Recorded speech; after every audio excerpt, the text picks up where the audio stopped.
Hotep Sinu Hena Sinut Itiren Ishaka Nugukemet. I hope you're doing well. Let me check the sound as usual. Microphone check. It sounds loud and clear. The title of this video is Egyptomania and Egyptology. We have 5 people online. We have only one thumbs up, one like. So if you don't mind, brothers and sisters, hit that like button. The nice thing with it is that it updates in real time. I don't have to refresh the page. Now we have 6 people watching. We've been live streaming for how long? 2 minutes. And you have to take into account the intro. How long is the intro? 1 minute 10. So would you mind, brothers and sisters, hitting that like button? I still see one like.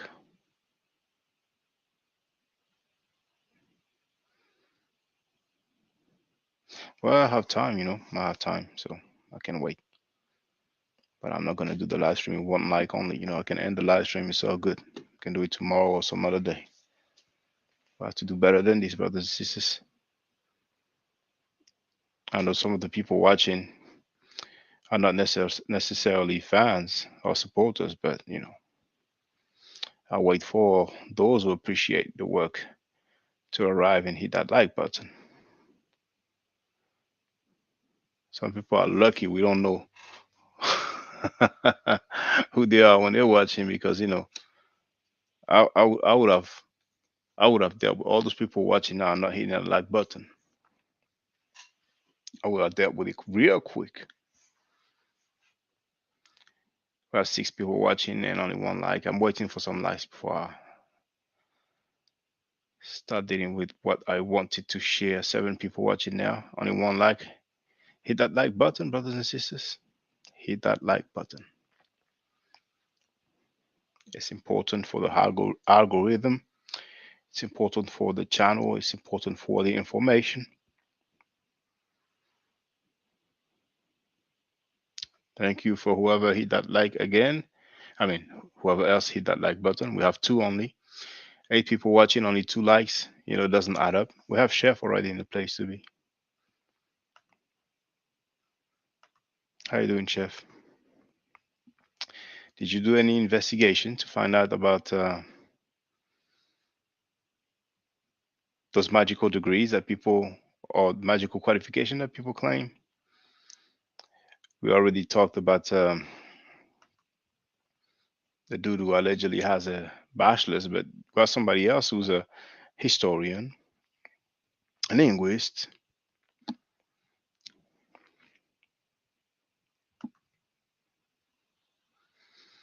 We only have 2 likes.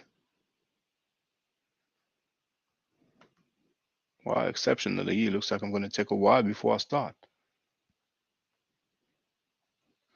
8 people watching, 2 likes. Doesn't matter. I'm going to get something to drink. I'll be back. I'll be right back. Doesn't add up to me.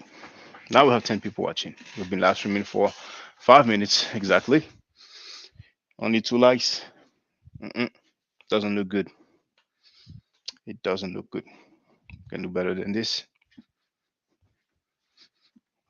And haters, if you want to hear me speak and try to catch me sleeping, well, you can just hit that like button. What am I gonna have?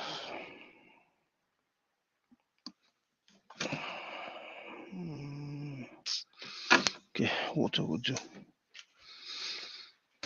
Water will do.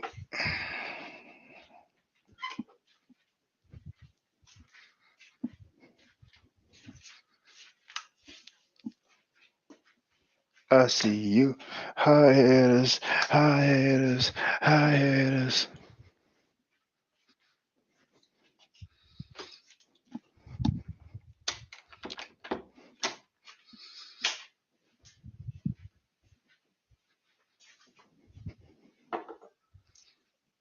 Oh, thank you, haters.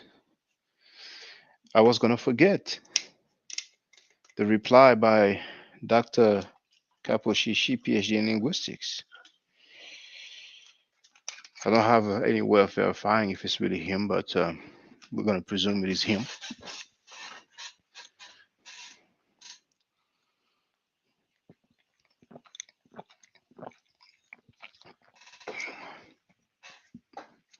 Thank you, haters. I was gonna forget to share that. Damn, we only have 3 likes. Okay, right. Well.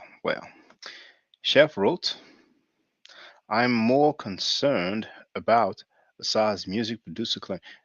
As long as somebody produces music, then he can claim to be a music producer. Some people might think of music producer as somebody that actually has a group or has some records out.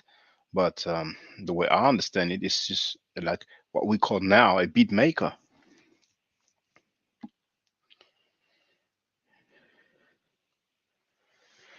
We have Smalls 911 in a place to be. Now, Chef, with that username, at one point it appears that, and I might be wrong, that you were, oh, I forgot the cam, that you used to be a Moor. Are you still a Moor now?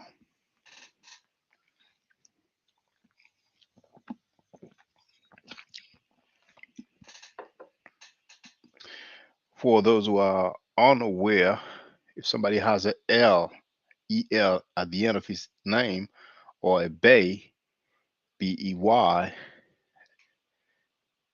chances are the person is a Moor. And Chef wrote linguist and Egyptologist. I even forgot he said Egyptologist. I mean, the dude said so many things, but I took time to go through it, so people have a good summary. A good summary. So, out of curiosity, have you ever been in Temple Moor? And do you consider yourself a Moor today?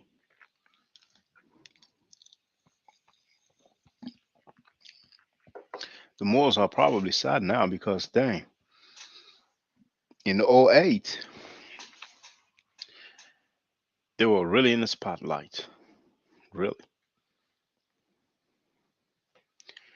They used to claim so many different cultures, so it would attract a lot of people.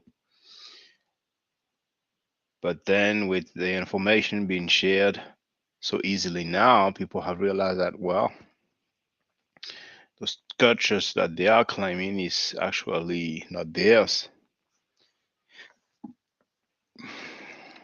Okay, well, it looks like Chef doesn't want to answer whether he's a Moor or not. He's under no obligation, so that's cool.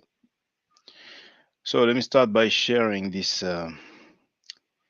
response by Dr. Capocici. Going through the video. There it is. So I'm gonna share the link in the chat as usual.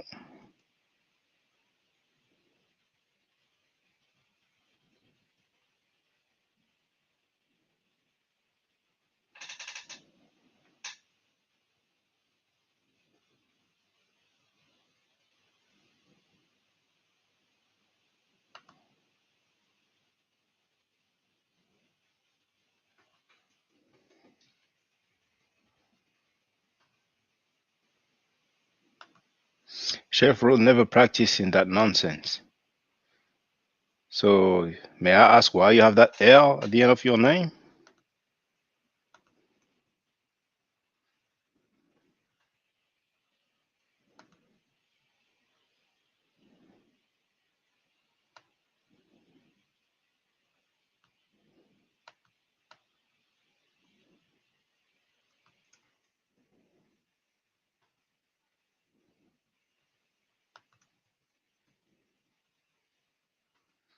So the video is entitled Sandro Capocci, PhD in linguistics, called that by the cultural theorists.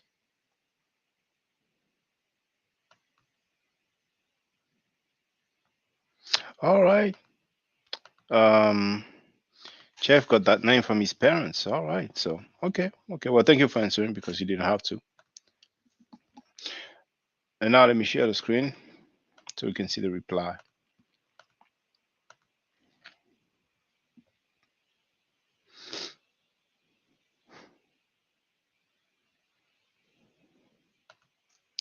So, you see here, that's not verified. That account was actually created a day, 19 hours a day. No, it was early on today. Now for America, it was yesterday. Um, so this account was created the same day the comment was posted. So I cannot verify, I cannot confirm that it is actually him, but I think probably that is indeed him, because of course there's no content. It was recently created. Is it large enough though? Mm, if you have your full screen on, yeah, if you have the full screen on, you should be able to read it. At least from a PC. On a mobile phone, it might be a little bit small, but hey, what can we do?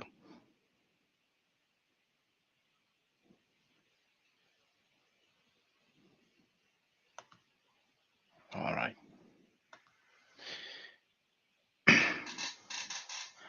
Thank you for pointing that out. I can't believe how nasty this individual is. He bluntly accused me of forging ancient Egyptian words to support my argumentation, egregiously misread my text, and claimed that I have allegedly not been able to hold my own in a conversation with Jean Claude Mboli. I sincerely hope that claim didn't come from Mboli, which are all outright lies. The worst part is that I had nothing against him personally until now.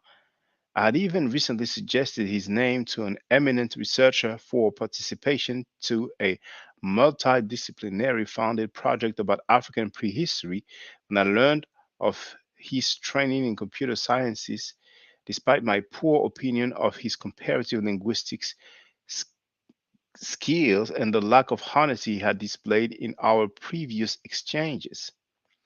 It seems that the questions I have it seems that the questions I have answered from Mr. Jonathan Owens triggered him and that he now wants to get back at me.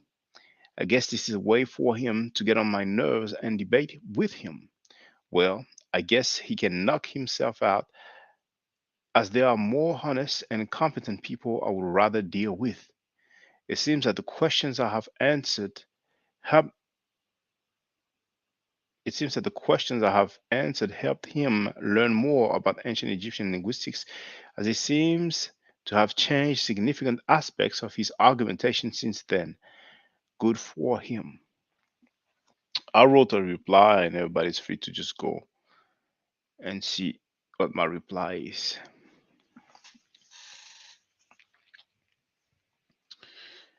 So, if that is indeed Dr. Kaposhishi, PhD in linguistics, then that's just one more person calling him a liar. Well, one more person saying that he lies, that he's telling lies. We read that. And the claim that Dr. Kaposhishi could not hold his own. The cultural theorist is good for dragging his people along with him.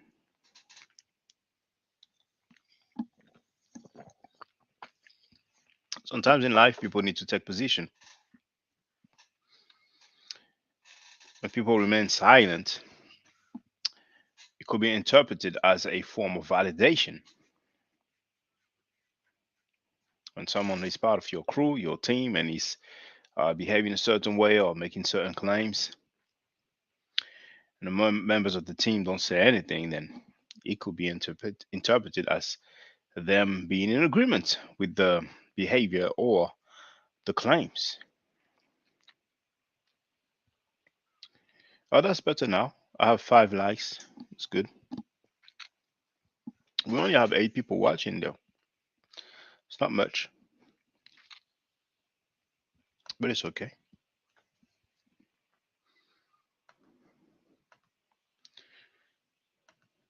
Okay.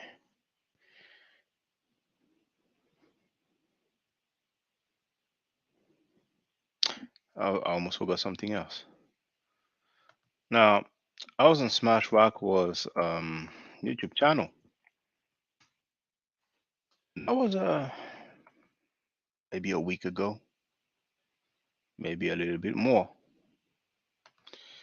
And I mentioned, the people who say, well, you guys claiming all those things come from Kemet.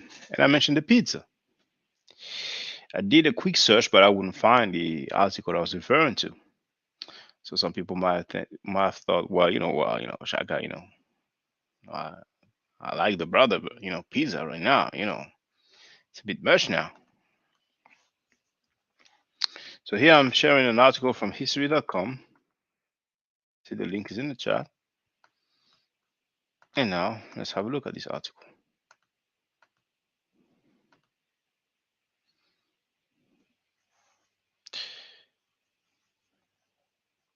Originally published July 27, 2012, 10 years ago. Updated last year, January 5, 2021. Who invented pizza? Did you know pizza took the United States by storm before it became popular in its native Italy? By Gail Turim. Every time I hear the name Gail, I'm thinking about the movie Think Like a Man. Kevin Hart is a gifted comedian and actor. Pizza has a long history. Flatbreads with toppings were consumed by the ancient Egyptians, Romans, and Greeks.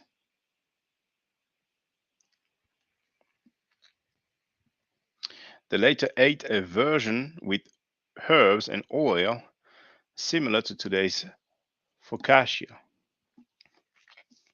But the modern birthplace of pizza is southwestern Italy's Campania region, home to the city of Naples, or Napoli, as they say.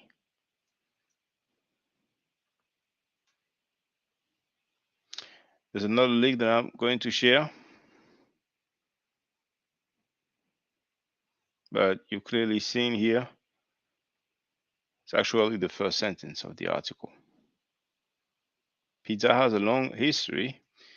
Flatbreads with toppings were consumed by the ancient Egyptians, Romans, and Greeks. Second one, and I'm not making a live stream about pizzas, but that's just in passing.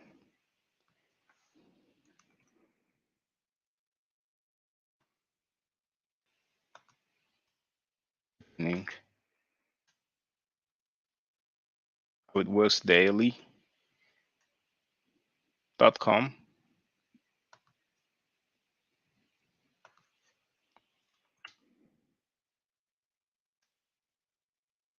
This article also was published 10 years ago. And you know how it is sometimes some news comes out and other website, just reshare the information.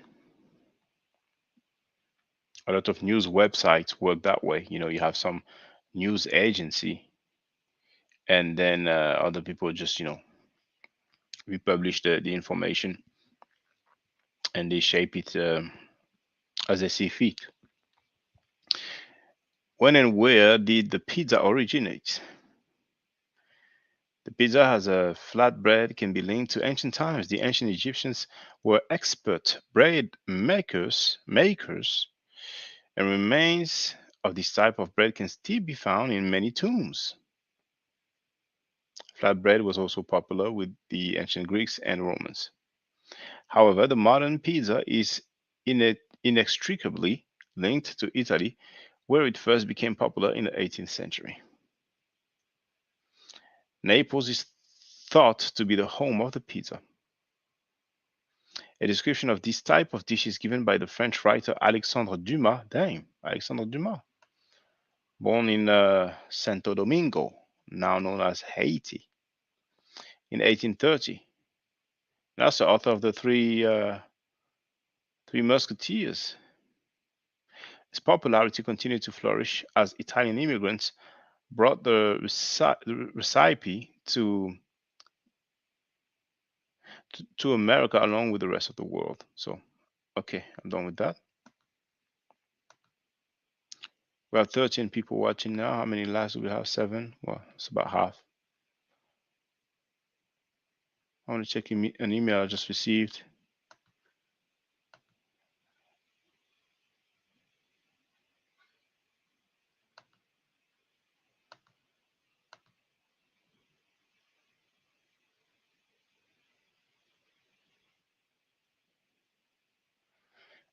Whoever sent me that email, are you there? Are you watching?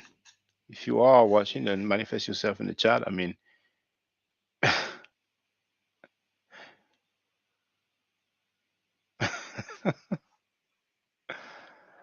now,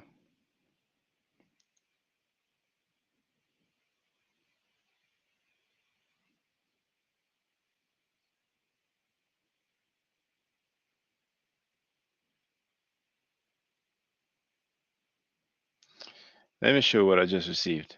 We have 15 people watching now. How many likes? Still 7.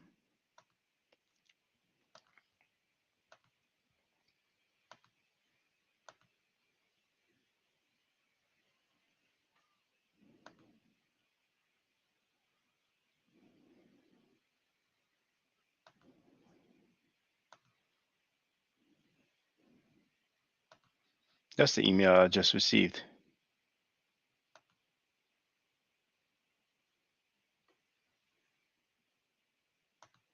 The title says Phenotypic Comparison Gudea to Chaim Wasset.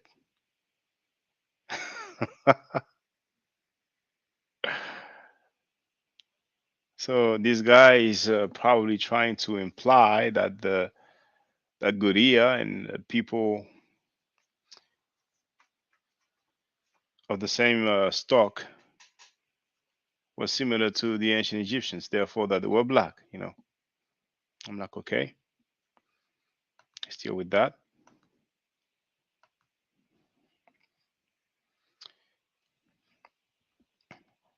For those who don't know how to search within a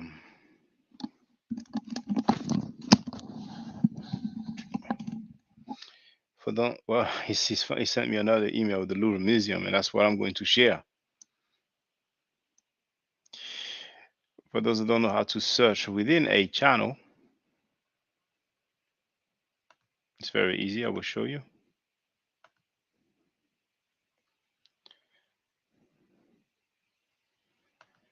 So the other email, I don't even need to click on the link because I can see it says Louvre Museum.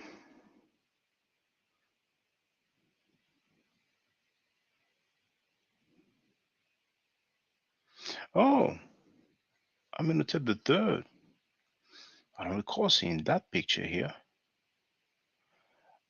Maybe they've put it on display recently, or maybe it's not on display. That's interesting. I thought it was going to share the link to Gudea in the Louvre Museum. But before I forget, since I have the link, I've never seen that.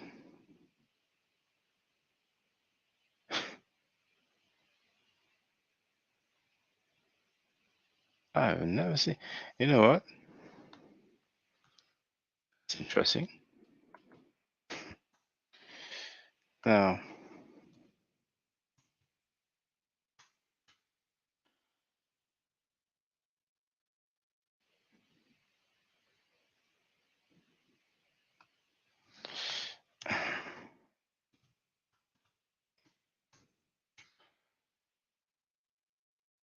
indeed, sometimes I like to just go on the search engine to make sure that this it's no funny business. Well, I'm going to share that link in the chat, and we're going to have a look together. And then, if I forget to show you the video about Gurria, then feel free to remind me, because I want to show you his family members. So we're going to have a look at this one here, Louvre Museum. We have 16 people online. How many likes? 8. Okay. Now, some people are not going to like that one.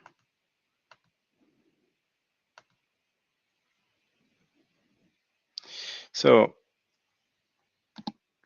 it's funny because, this is like the English site or English version of the site, but still everything's in French. They could give me a job.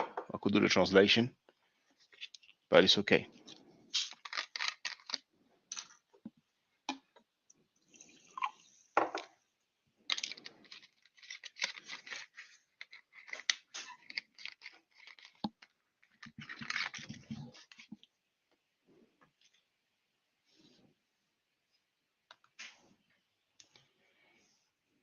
Now,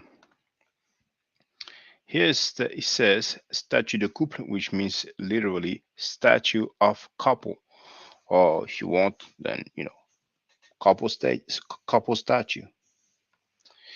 Now we have the date between 1391 and 1353, and in parentheses it says Amenhotep III.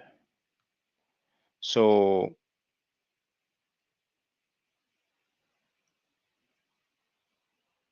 they might have put Amenhotep III because it's the name of the ruler or king, and it's during his lifetime. Or do they mean that it is Amenhotep III? If it was, they probably would have mentioned it. What is this here? Oh, okay. So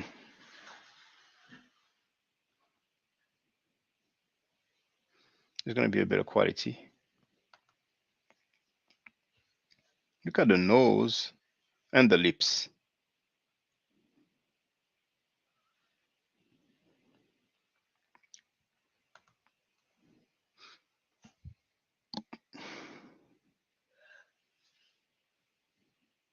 And Osam K says the guy right behind you. Now, I got this from Osiris.net. They say it is now in the Louvre Museum, and I've seen this one many times. There's another one that looks similar as well, and I've been thinking for years that it was probably from a tomb, and I figured, eventually in a book or some website, I will find out in which tomb it is. Well, Osamka says that's from his tomb, but Osiris.net says that this this portrait, this actual artifact, is now in the Louvre Museum. So, if you have any further information, then please feel free to share, dear brother Osamka. I did not even greet you. What's Seni? So if it is indeed housed in the Louvre Museum, I can say with confidence that it is not on display for the public, because I've been to the Louvre Museum so many times. I had the membership card, so I could go just any day of the week, and I went there for sure for many years. Samka wrote, Mhetep Sen Ankh was dead. And you can wonder why. I have an idea. But eventually, in one book, Osiris.net, is the owner, I think, is not an Egyptologist. So some people might question what was said about the fate of this artifact right there. Probably, hopefully, in one book or somewhere, or maybe a website uh, that will be considered reliable, or a book from an Egyptologist, or uh, some book published by some reliable institution will state that this is now in the Louvre Museum. So, if any of you is aware of a mention of where this depiction, this painting is located, then feel free to share with me. Because once we will establish that it is indeed in the Louvre Museum, then why they don't put it on display? Why?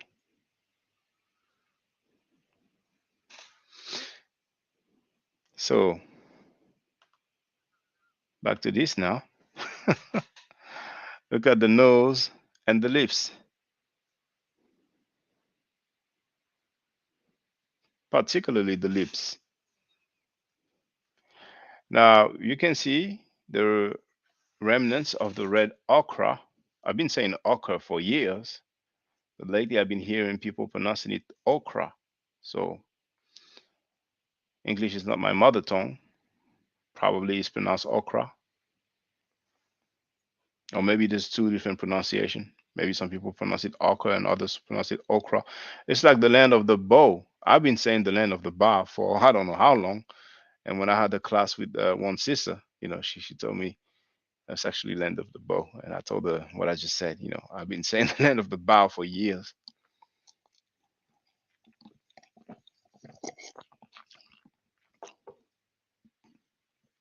Osaramka wrote Dr. Joanne Fletcher works in there on her series. Isn't that ironic? Yesterday I made the live stream, the first the live stream entitled "The First Egyptologist Was an African Kemetic Priest," and I started by reading Dr. Fletcher's article hosted on the BBC website, and then I went on to read to show the book Reflections of is it Reflections of Osiris or Reflections on Osiris? Reflections of Osiris, Lives from Ancient Egypt by Dr. John Ray. It has a whole chapter dedicated to Haem Waset. And she actually quotes um, Dr.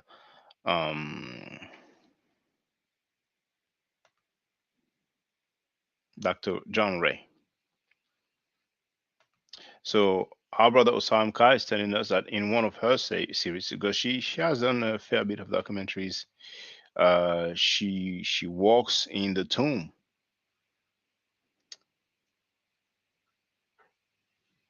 Now on the Theban mapping project,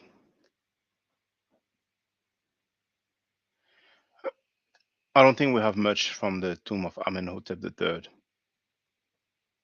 one of the most powerful king of Egypt. You know, I could say stuff, but some people are going to say, you black people are so paranoid. There's this sentence in one of Raska's song. Now, Osanka wrote, she's a gem. Remember, they kicked her out of Egypt when she made the, well, I think it's Nefertiti and Akhenaten movie. You might mean documentary. She was banned from Egypt for a while, but the ban has been lifted. So she actually returned to Egypt after the ban. We have 19 people online. How many likes do we have? 8 likes. I'm gonna wait now. I'm gonna wait. I would like to have some more likes.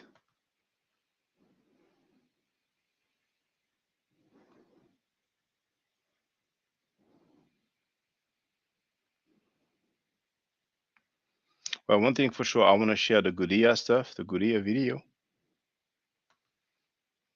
and then I think it's gonna be a short live stream because I don't know what the deal is. So you see here we have the coloring, and they love to show statues that have completely lost the coloring. Just like many times we have sketches, black and white,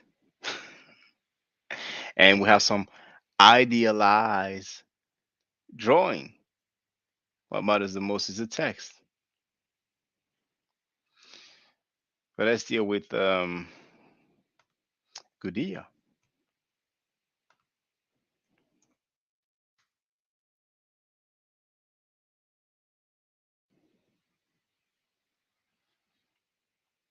So I'm going to show Gudea first and then the son of Gudea. You can see we have the ad. Boom. Greetings. Now, as I said, here I am showing you. Now, this is not the king of Lagash, it's the prince of Lagash. His name is Gudea. Now, it's good for you to be able to have a close-up. You see those so-called nuts, the people who try to claim that those are nappy hair. By the way, here it is, Gudea, prince of Lagash. It's a statue dedicated to the god called Ningizida. Here you have the references. I don't know why there are two references because there's only one statue. Oh, okay. You have the head and the body. As a matter of fact, you see here? So that's why we have two reference numbers. So the date is 2100 BCE. And now, just want you to see. To me, this is a headdress. It doesn't show hair. I mean, if that was hair, that would be some very particular hairstyle, don't you think? So you have those things that some people label as nuts or whatever. And just for the record, there's some other artifact nearby. Look at this phenotype here. See that nose? That nose.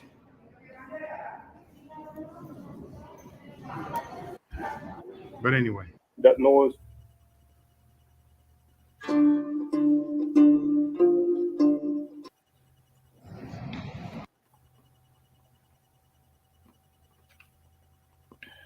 I was muted. Hotep and E. How you doing? Imhotep, son. Aquas the jab. Imhotep. Feel free to speak, brother. Where's my... You got yourself a new computer. This my old... I got three of them, but this is one of my old ones after the other one got stolen. All right. I'm over here. I'm tired. The quality is better than usual. Better than the phone. Brother Ma'at will not let us take our picture off. Let me remind you. And man, I'm over here knocked out. Yeah, I was she Dr. Joanne, I say she's a gem because you remember she made that Akhenaten Nefertari documentary, and Nefertiti, you mean? Yeah. Yes. She goes in, and when she does that, they ban her from Egypt.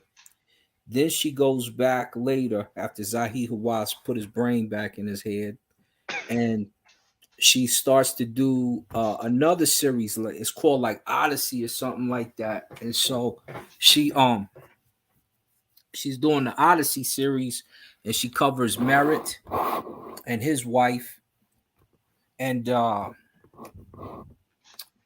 she goes into Amenhotep III's tomb, and she's showing him what his. She's like, "Look, see right here," and that picture right there is there, still. But they kept saying it was in the French museum where you're at, the Louvre, is it? Louvre, yes. The Louvre Museum. Yes. So they were saying that but I know it also switches. Like the other museum you guys have, they switch it occasionally. Uh, the brother, is it Richie or what's the brothers from Black Ice TV? He was saying they went over there and saw it as well. I was like, okay, um, but you know they let stuff travel. They Yeah. Some artifacts, indeed, some artifacts will leave the museum where it is normally housed for some exhibits or for some special events. So it might leave for like a few weeks. I don't know if you might leave for a few months. Some Tutankhamun's artifact might have left a few months because there was a time where they did like some world tour. But when the artifact is away, and sometimes when I go to museum, I show that they leave a little card and they say, okay, it went to that museum, to that country, and and maybe it is normally housed in. But you know what? Let me show you Osiris.net. But then again, like I said, the guy is not he's he's not an not Egyptologist, but yes. he usually gets some sound sources. Oh Uh, yes. Hmm. he's sharp. I had man, it's been so like maybe 15 years ago. Was it 15? It might have been 15 years, about 15 to 10 years ago. I pulled up Paheka Amen on his site, and I pulled up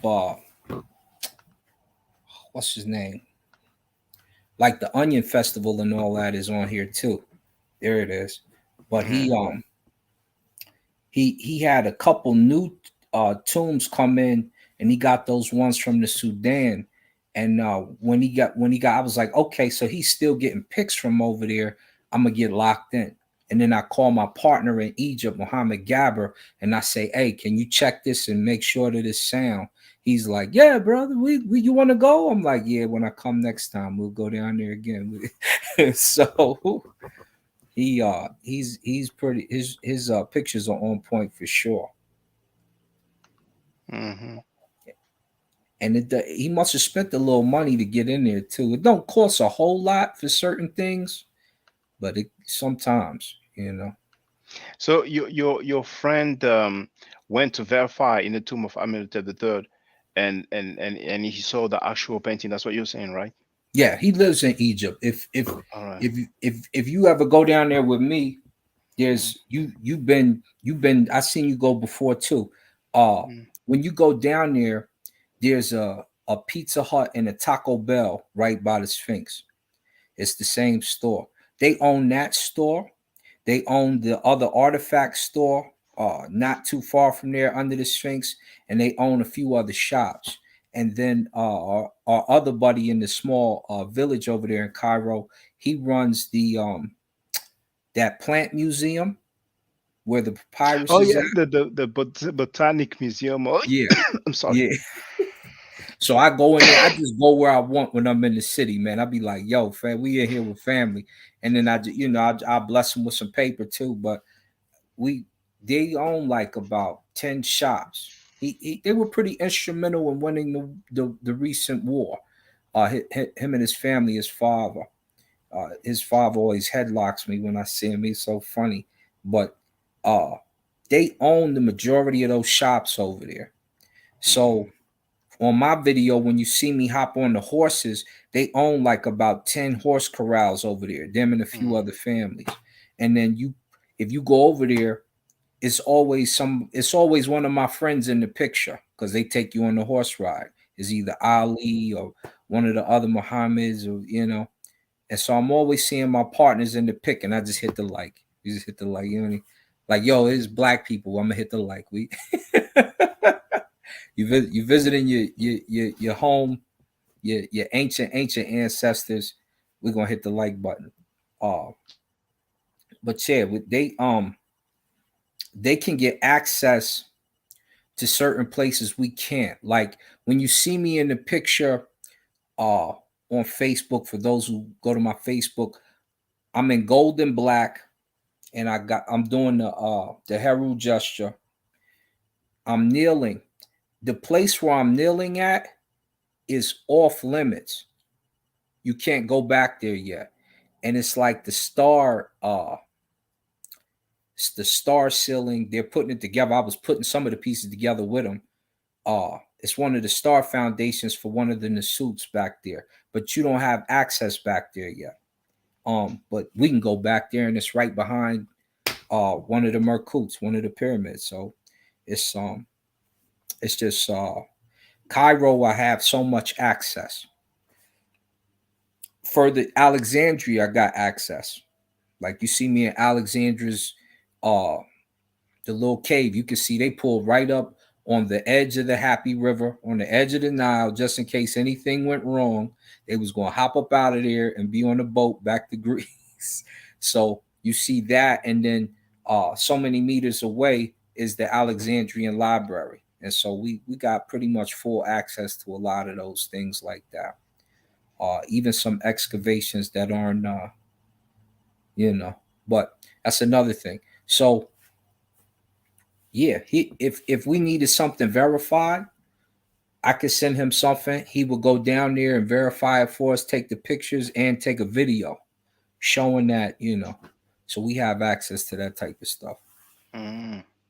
And how much do you think, like if I want him to film that tomb and that depiction here, how much do you think I should send him, like, or send to you so you can send to him, like?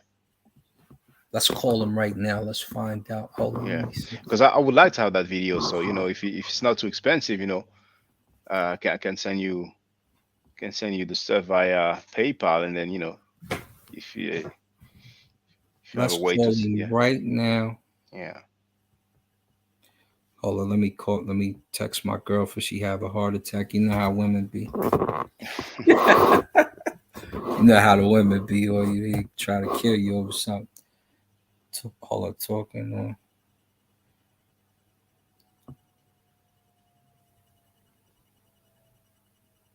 Oh, in the meantime, we have a Nubian numeral, which is actually the Pharaoh Tis, and we also have Teco Hines.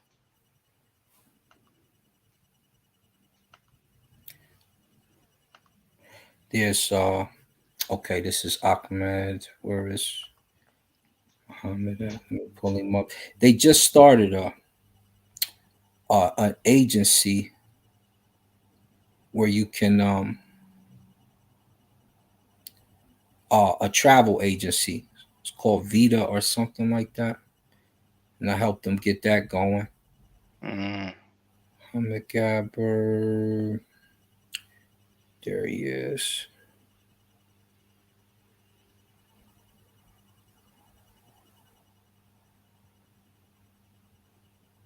Let me see.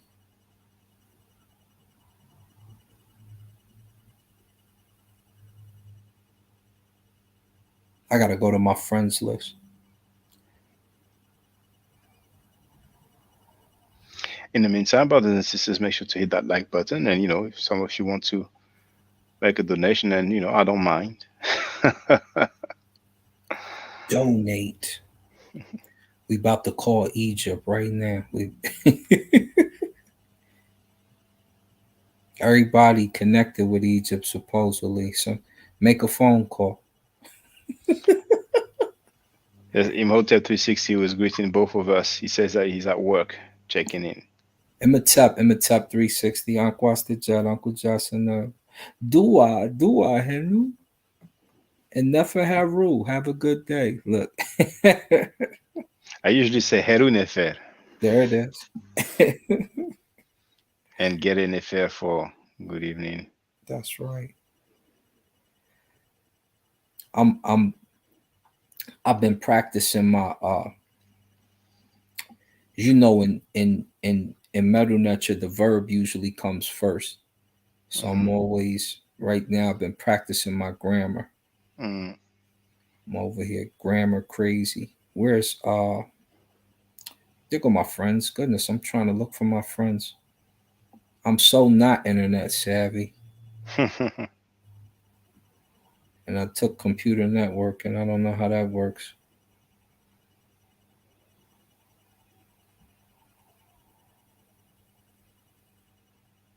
Let me see. Nowadays, studying, computer network is not enough. You have to be a anthropological linguist as well, R- and a historian as well. That's too funny.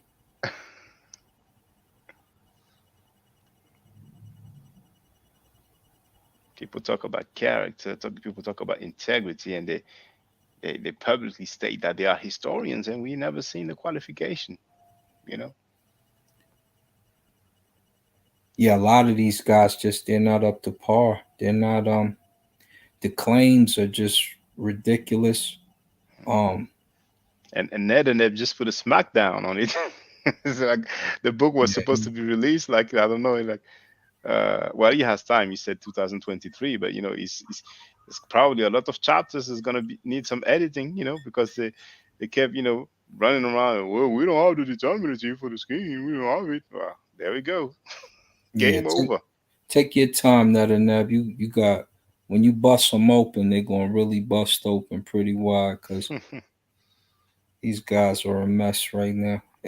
I got a book right now that destroyed what they talking about, which is it's just a sad move right now for a lot of these guys. I'm just It's real sad just because of a claim. Like, there's so you can write other books, what I'm saying, make other claims. You don't have to hold on to that claim. Like, dang. no. I got like six. I got one book that'll just destroy the whole argument. And I would Mm, say, "Did you do the work?" And he would say, "Yeah." And I would say, "Did you do this? Why do you have to do that?" And then we would go over the book and show the process of doing it. mm. Matt, we'll pull it up today. Matter of fact, All right. Feel free. we'll pull it up. Hold on, let me try to. I want to grab Muhammad Gab. You know what? Let me call Ali. Let me call Ali first, cause I can't find Muhammad. He probably think I ain't coming back. I see it right there. I think that's him right there. But Mm. and there go the other partners that's over there. Let me just call Ali. That's the best way. Let me go to my chat. Where's my chat? Messenger. We just gonna call Ahmed real quick. In the meantime, brothers and sisters, feel free to hit that like button. We have only 12 likes, and we have 20 people watching now. So Hit the like. You know I hate that. Cats come in, they turn around and they start seeing the information you just said on your show on something else and never hit the like. Mm. Never hit the like button. Never. Crazy, man. Everybody just want to be first. Can't say, yo, the brother just said this. You rarely hear that. Right now, we calling my boy Ahmed. All right. He everybody probably out and about though.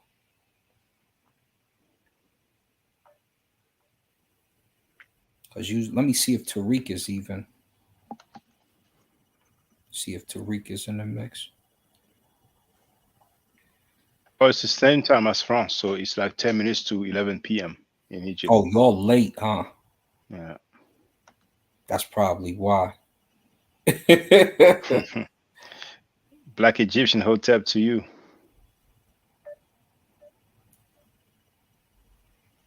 Yeah, let me call to Tariq always answer. Let me see. Or usually answer. Black Egyptian, did you see Netherdev? What Netherdev showed? Mata. He showed Set Kemet with the D3 determinative, the hairlock, which is a determinative for skin color, and I forgot what the other thing was, but I showed the book from James P. Allen. I think it was Yeah, page well, the first he 475. showed I set, I was like, game over. And then I knew he was going right to Osiris.net within the I was like, I said, he about to show the primary. Y'all done. Mhm. Y'all done. This is the stuff we wait for one of these characters to pop up and say, I'm a know it all. And I did this, and so don't know what he talking about. And then we get busy. We get busy on you. It's like it's over. But uh the brother said get busy. So nobody's answering. They're probably asleep, as you just pointed out. But Mm. if I share the screen as you said. Not yet. Oh yes, there it is. We can go. Where am I at? You see this book right here? Reconstruction. I'm sorry, Uh-huh. reconstructing Proto-Afro-Asiatic, This is what Proto-Afro-Asian. this is what Ned and Neb keep asking him to do, and what linguists do. Christopher Everett.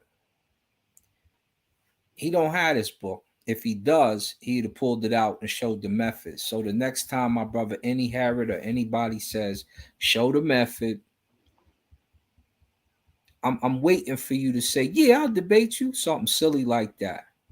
And we're gonna go in and show the method. I'm gonna just start asking you questions like, did you look at the 2400 uh similar pieces that you was supposed to put together? Did you look at the phonetic complements and do this to it? Did you do such and such to this? Did you did you did you know that, I'm going to ask them the technical questions. And then I'm going to say, so you said you did it, show it to us in your book.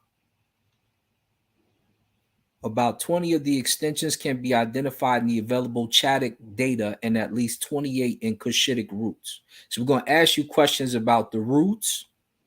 The omotic attestations of the extensions are harder to discover. The paucity of examples is surely in part of an artifact of the lesser availability of omotic data.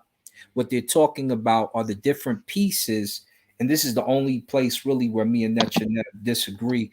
He says you can't speak it because it hasn't been reconstructed. This is the book where they reconstructed it. This is what you have to do. This is probably part of Nechaneb's homework now. Nechaneb is reconstructing the language so he can bring forth a proper study and write a scientific paper or book concerning. This is the book that did that. So I'm sure he's seen it before. I'm sure he probably disagrees with a couple things in the book concerning using Semitic and is going to start to use the African languages in particular to do it. There's about 1,000 cognate words that are useful to him in the reconstruction. These are the different things that we would look at concerning. These are the technical things. And when if I get to asking questions, like just from the door, from where is it at? I'll dig it up top. Just from the door. I know I was in chapter 3 already, goodness. Just from the forward in the introduction, I should say, you're in trouble because it's going to be questions we're going to ask if you did them, because you keep talking about the work. This is the actual work. And so we're going to look at your work that you presented and see you didn't do any of the work. You didn't do any of the work. Where this should come, the alphabetic sequence of consonants followed in this work is as shown. So he already from the door, he tells you the sounds that you're going to find alphabetically sequenced consonants in the different Afro-Asiatic languages. And you're going to see them in chapter 4 from the door. You're going to find your cognates quick. Shouldn't be difficult. Did you do, if I ask you, just write in this sentence here, it proposes a full vowel and consonant reconstruction along with the provisional reckoning of tone and substantities in detail, each aspect of the reconstruction in an extensive comparative vocabulary of more than 1,000 roots based on data from the Semitic, Egyptian, Cushitic, Chadic, and Omotic divisions of the family. Did you look at those 1,000 root words and make your comparison? Where's it at in your book? It's not there. We got fake words that are made up that didn't make it to the online Coptic dictionary or any Coptic dictionary of record.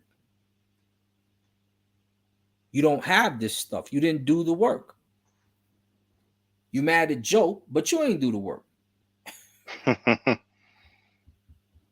You didn't do it. Did you do this? I'm going to read you the sentence. I'm going to ask you a question. It's just how to go. The validity of the scheme is resubstantiated time and again throughout the long vocabulary of Proto-Afro-Asiatic roots by its explanatory power, its ability to account reasonably, economically, and aptly in more than 2,400 separate instances indexed in tables 2 and 3 in chapter 3 for the individual variations of meaning that are found amongst the several thousand sided reflex of those roots, chapter 5 and appendixes 1 through 3. Did you look through the 2,400 root words of Egyptian, Cushitic, Chadic, and Omadic to provide a further point for point confirmation of the specific meanings and functions of those words and affixes in front of those words? Did you do it? Did you do it? Did you make your semantic comparisons using these? If you did, where's it at in your book? This is the real work. This is the question, because this is what you have to do. You ain't do none of that. So you don't even have to lie to us. Just say, hey, I have further research to provide. I'm going to dig it out. Because what you need to do right here, and the reason why you need to do this particular portion is because you said you're using Semitic as the comparator. You were using Hebrew. That's what you told us, right? So remember the method to use Hebrew. I'm going to tell it to you right now. With respect to triconsonantal roots in Semitic, which is where you find the Hebrew language at in the Semitic language family, a comprehensive and systemic, but certain to be controversial explanation of the third consonants as lexicalized pre-Proto-Semitic suffixal morphemes has now been put forward by Ehret in 1989, which means you need to find the third consonants and show us how they match up with the Cushitic, the Egyptian, the Chadic, and the Omadic, because those are the Afro-Asiatic languages that they did the comparison with. Those are the suffixal morphemes that you need to find for us. And they're the third consonants in the words. Find them for us. Show us you did this work. Show us your method, as Annie Harrod always likes to say. This is the method you would need to use. And so don't talk about method. Don't talk about I did the work. Don't talk about he didn't do the work because I read your work. This is not in there.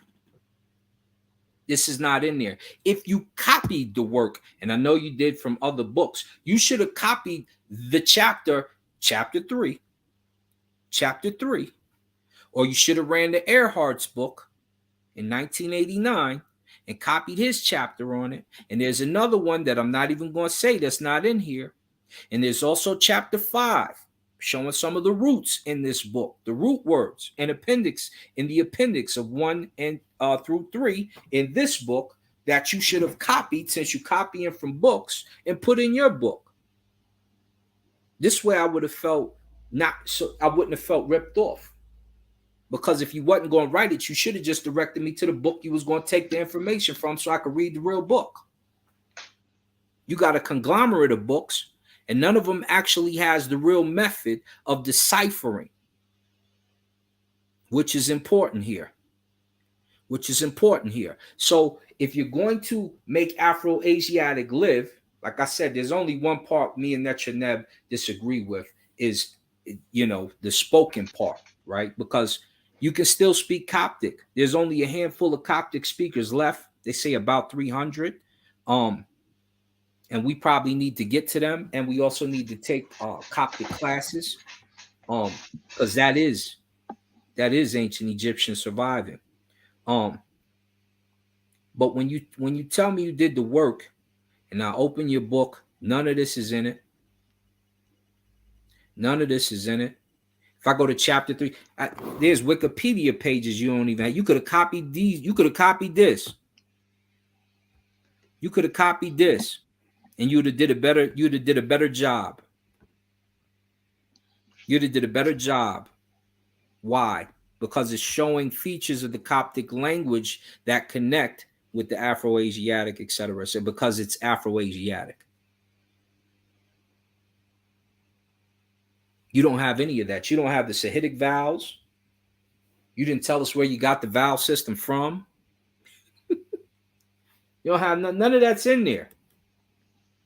So don't pretend like you did work you didn't do, because you didn't do it. Where's my other page, man? Where's my other page?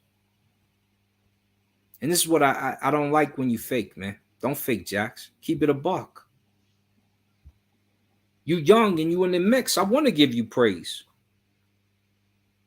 But I know you didn't use the reconstructed roots of the Proto-Southern Cushitic and the lexems from Ngizim in Chadic, or the Angwingi in Agu from Arbor and Eastern Cushitic. I know you didn't do none of that because it's not in your book. You hop right to the Congo, which I love the Congo. I'm mostly Congolese. But if you hop over there, have something from there that makes sense. What you showed us, it was half baked, brother. It was half baked. You know it. You know it. And you were sitting around a bunch of people who would do the work with you. So why you didn't call Smash? Why you didn't call Ankh? You kind of called Ujao more, let him see it, because like I said, I called him to account on it. I wasn't even flipping on him. That's all, brother. I just was showing him, look, this ain't adding up what you're saying. This part right here don't add up. Kemet means black land almost everywhere you go. That's all. That's all. But you did none of this. You did none of this.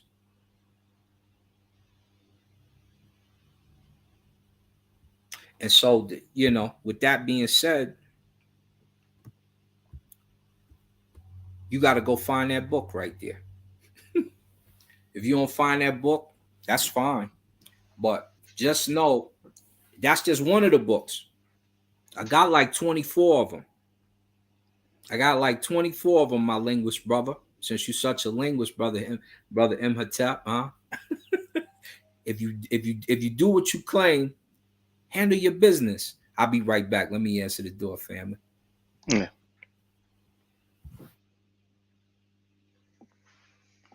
We have 23 people online. How many likes do we have? 15 likes. Now let me go through the comments. In the meantime, Mark White TV came in. Oh, Kunsu, it's been a while. How you doing, brother? Hotep, Sani. Been a while though. And it might be coming from my ear. Let me check the sound.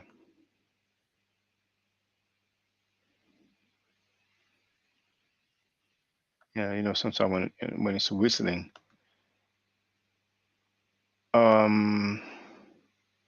Yes, I've seen that username before, and that avatar as well. I even think we kind of exchanged sometime, but I forgot the topic though. Maybe I was asking him if he speaks Arabic. Urai bin Yarub, Tiben Sahidik.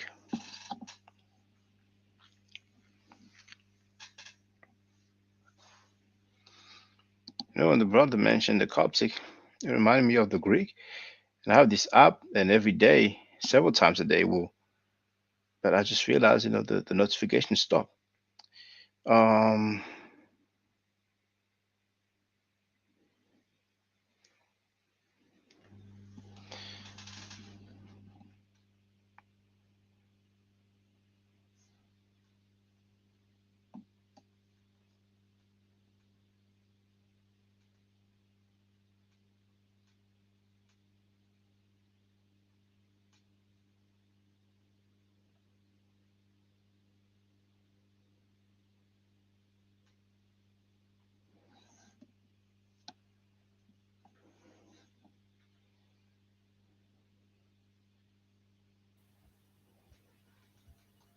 Okay, I'm back, brother. All right. Yeah, but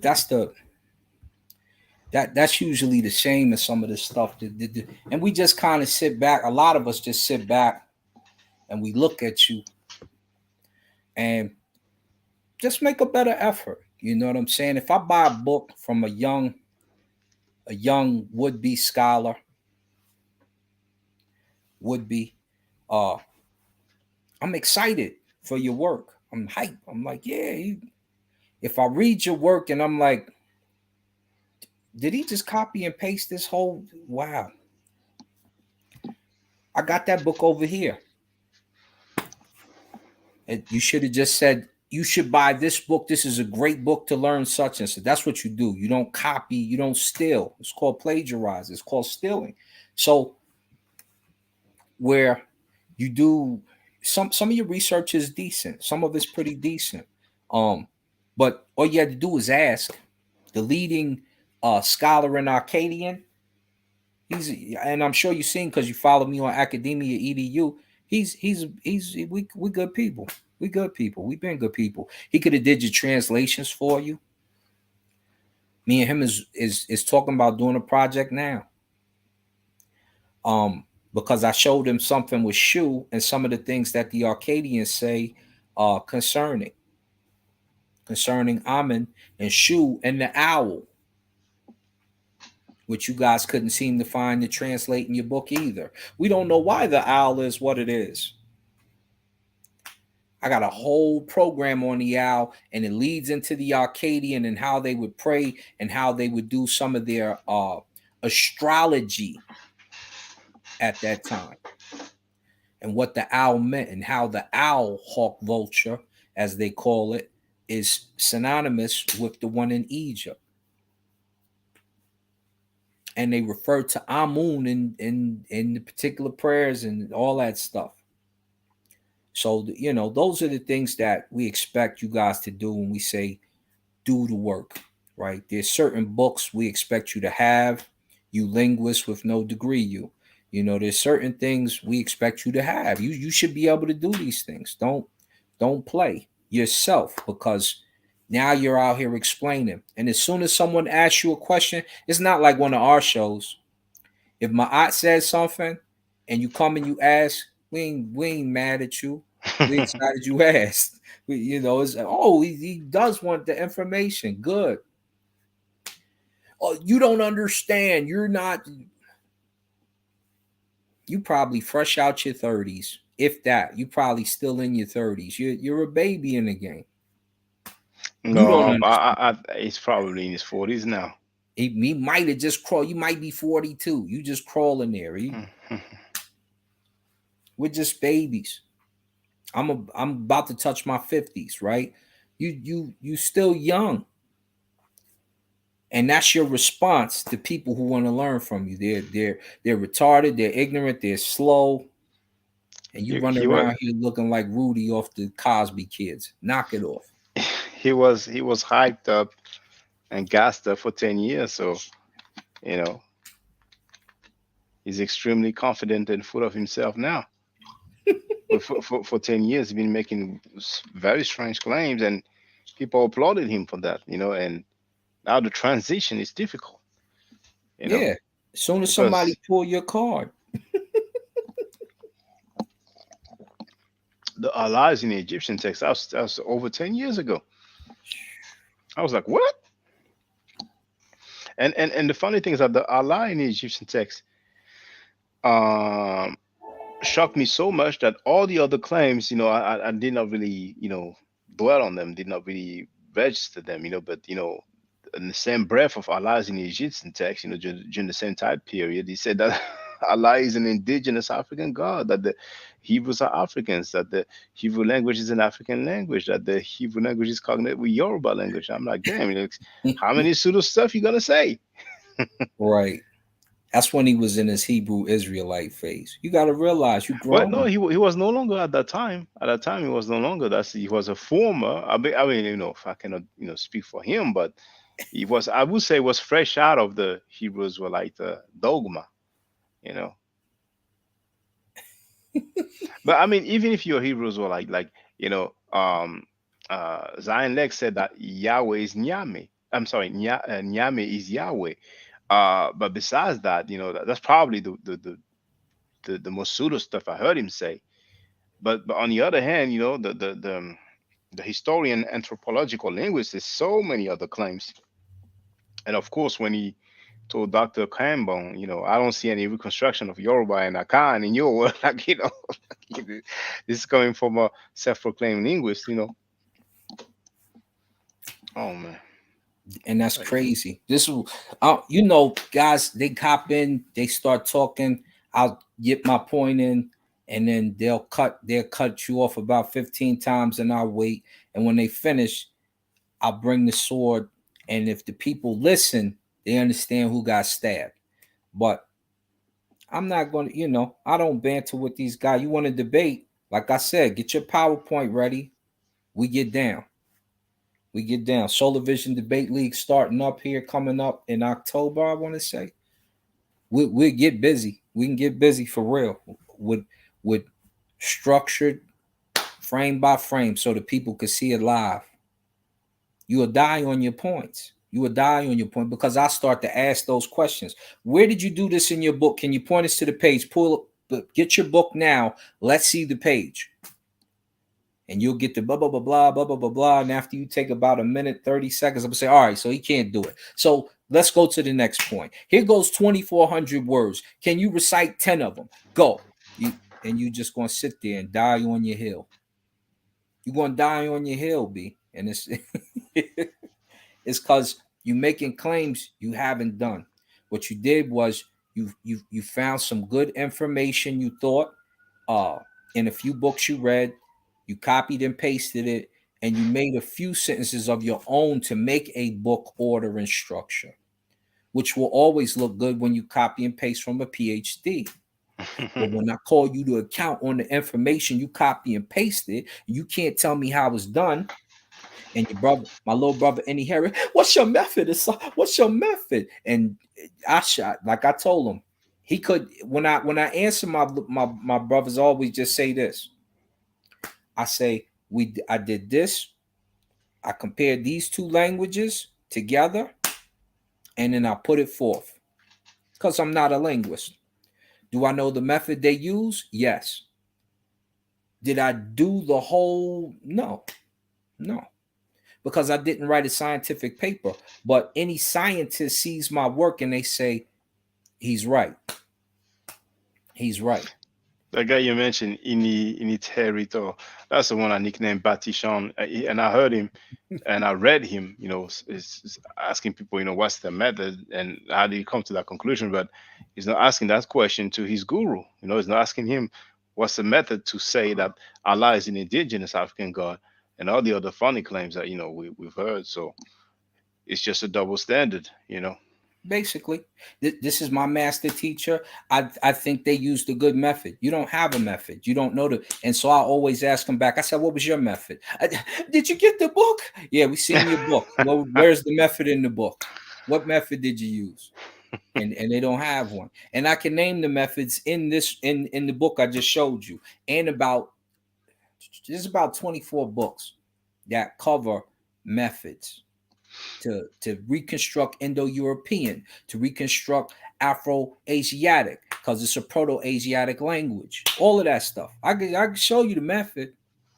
Was I going to compare 2,400 words? No.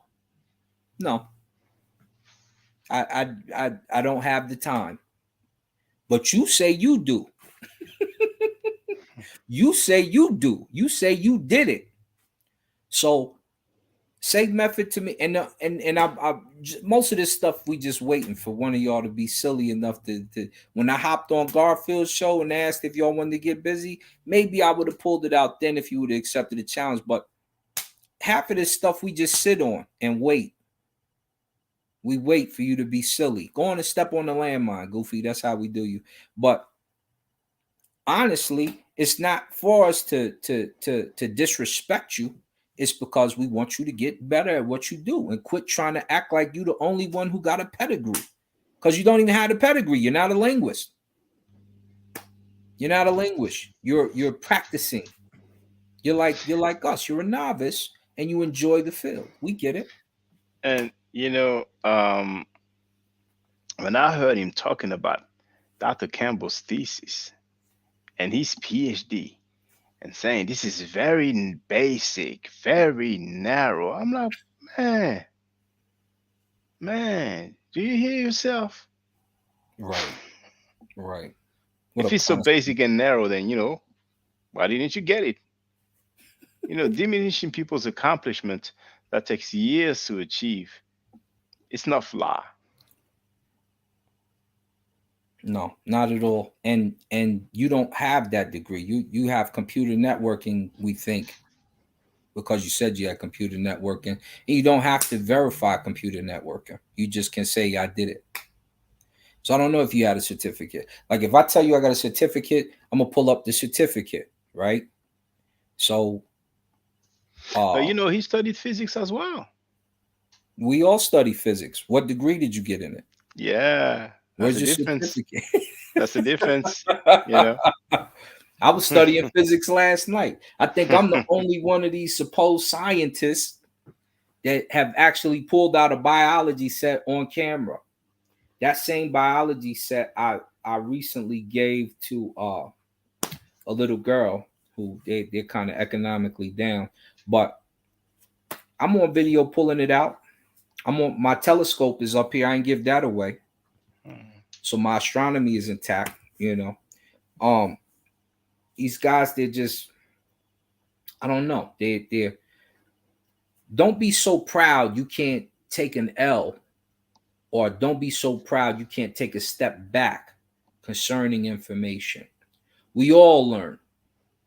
We all have to take a step back. Remember, Newton had that old fringe theory. He had to clean it up. He actually had to steal from another scientist and make the claim on his own. That's our brother Newton. So you I had a always telescope myself. I had the Celestron. I think it was like a 200, but I think you use the inches. I think it was is it 8 inches or for uh, it's like 200. The size 200 by I forgot the other thing, but I think the size overall was like 8. 800 Uh, by something. yeah, if I'm not really sure, but I sold it. I sold it because I couldn't get the automatic alignment. I bought the stuff to do the automatic alignment. So next, I'm planning on getting one that does it automatically. It's actually made by some French people. Mm, Because I really love the all this how do you call it, astrophotography. yeah. But back to what you were saying. Uh, yeah, when he said he studied something, it probably means he just went through some books, because he did say that he studied linguistics formally, but that's what he said. Because there's another guy, his student, because he said that the anthropological linguist is his master teacher, and that student of his said that he studied biblical history for 30 years. you know so we have this habit now of claiming stuff, but I think he just read the Bible like many, if not most of us, and then that's it. Okay, I studied for 30 years. These I mean, guys are I wonder funny. what kind of formal training the guy had. I really wonder. You know, Yeah. What school? Like put it up. You know what I'm saying? Like because the things that the conversation. I was asked to remove it, so I made it private. It's someone who presented himself as a person close to Campbell, and I was like, okay, I'm not gonna try to spend time and try to verify. I just, okay, out of respect, I make it private. A brother recently left some comment and say, it'd be good for us to have the full conversation, to know the full context. And I said, brothers and sisters are free to ask Dr. Campbell to give me the go ahead. But in that conversation later on, you ask him, who did you study with, or some question like that, like, how did you study, or who did you study with? And he gave names. But I'm like, you give those names, you don't say, I took this course, He didn't say any degree, or maybe it was email correspondences. Maybe he just read the books of those guys, but he was name dropping. So I mean, when you talk about formal training, but I'm not going to dwell on that. Those guys. He I guess he's going to explain to us how he's a historian. Yeah. I've shown two different videos, and just for people if they don't know, two different videos where he said that he's a historian. Now, there's the first one here. Alrighty. As mentioned before, I go by the name of Asar Imhotep. Some others may know me by Ifamu Yiwa Fagbimi in terms of my Yoruba name. I am a historian and anthropological linguist, an artist, poet, photographer, music producer, soon to be filmmaker, and a host of other things I like to dabble in seriously. And now that's the second one where he also claims that he's a historian and also a linguist as well. As you said, I am Asar Imhotep. I am first and foremost, I'm a computer software programmer and linguist and historian of ancient Egyptian and Bantu studies. And I'm happy to be here on your show and to share some of my research with your audience. So he's free to let us know. I saw a brother right there. Huh? Yeah, he said it himself. It's he funny. He might call it hate. But go ahead, brother. Go ahead. Feel free. Nah, I mean, it's funny because I believe he made that video shortly after I was talking about making a film, because I was in film school. And of course I do music, and we study history. And these guys are biters out there or something, man. I'm looking at these like, yo, y'all. Like, if I tell you I make film, let me show you something real quick. Like, when we talk about film, and we talk about getting busy. Oh, let me. Where am I talking about? There you go.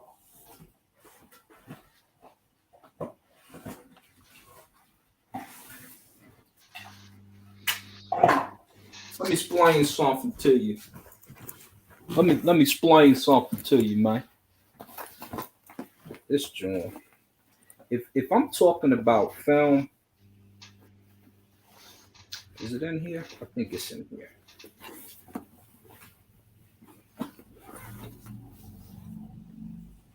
Number one, you need an $800 lens, right? You need $800, $1,000 lenses. You need a real good sound recorder. You understand? This is film school stuff right here, right? You don't play boxing, you don't play film, right? You go another one of them expensive type lenses, right? This is the stuff, right? If I ask him to pull out his stuff, a SP card, these cards to shoot a movie, you probably need about 30 to 40 of these, right? Which is probably going to run you about $250 to $300 a pop. This is just to film the movie. This is not you actually being able to try to get it into a theater or nothing like that, right? And then your camera, just to get it on Netflix is a documentary, right? We just had our buddies put a documentary on Netflix. Yeah, there's a minimum quality that they require. Yeah. Just had a partner of mine. It's called MNLD. Mob Negroes Living Decent, right? My little guy, Ike, got shot and put in a wheelchair. This is the minimum standard. This is the Black 5K. This is the 4K. 4K Black Magic, yeah. The Ursa. This is the minimum standard. Isn't it like $8,000? Yeah, $8,000 I'm trying to or be 10,000. modest. I'm trying to be modest. Okay. Yeah. Okay. It's dear. It's dear. Just don't plug into your computer. Plug in like a microphone do on a stage. You understand? So when you tell me you went to school for film and you can do it with a camera, with your phone camera, yeah, that's true. But you're talking about shooting a major motion, or I'm gonna do this. I'm gonna to get to what you claiming and what you're talking about. You got to spend something. You got to have something. It sounds like he lying. Anybody ever ask him to pull out the camera and he might be telling the truth. I don't doubt him. But you lied to us about your information before, so I wouldn't put it past you to do it again. So we call you a good brother, but I'm just saying, if you're doing this stuff, really be doing it. Don't lie to kick it. You ain't got a lie to kick it. That was the saying in the 80s and 90s, actually. Tupac had a song about this. Yeah. We cool. You good. You down. We'll call you plug. That's what they used to say as a joke, right? We're gonna shake hands after this. Look, if you're fronting, stop fronting. Because no one is gonna, and the first thing they're gonna do, they're gonna write another book. Did you buy the book? No, I'm not gonna spend money on it, but why don't you direct me to the book you copied it from? That's what I'm gonna say. That's what I'm going to say. Because I know if I ask you real questions about your research, you can't answer that unless you watch this video. In this video, all of a sudden, you'll say 2,400 words. All of a sudden, the 1,000, blah. All of a sudden, you'll have exact numbers, won't you? And you'll have said that before. You've never said it before.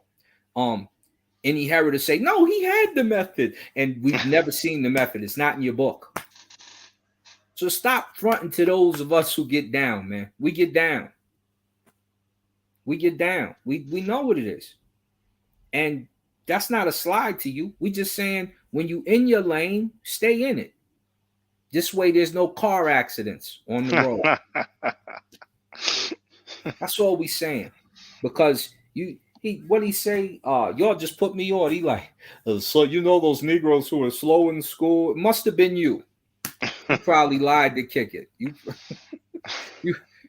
You must have knew one of them white folks who was paying people off to get degrees and stuff. Because to be honest, you're not showing your worth in gold right now.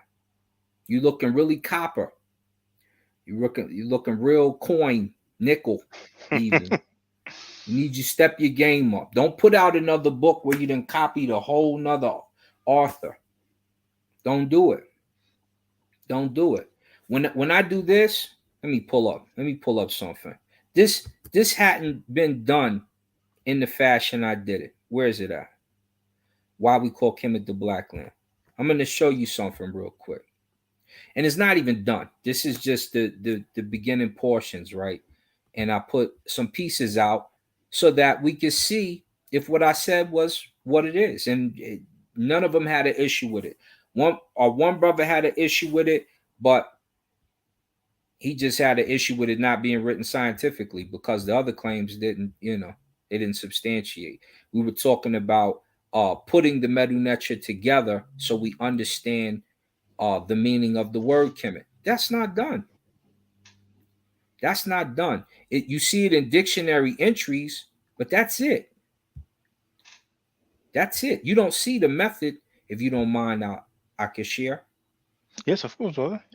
I gotta ask. That's my aunt in me, Yeah, I was waiting for you to. I thought you were looking for it. Nah, I just, I'm always a courteous dude. So Let me blow it up.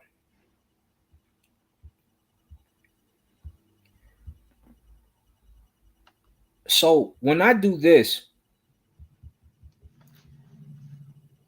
I go over a look at the hieroglyphs. I tell a story of how we believe the hieroglyphs become what they are and what they mean for this particular noun phrase. But when I go into this hadn't been done. I can't cite anyone for something that hasn't been done. So it says, let's start to qualify how we know that the term Kemet is referring to the black land. Adjective, boom, boom. We go over the adjective. The adjective will describe the noun and agree with the noun. This is the adjective. This is the determiner. You have two M's, brother. The first sentence. Let's start to qualify how we know that the term Kemet. I don't know if it's on purpose, but you have two letter M's. This Kim and this M here. No, just the sentence just above.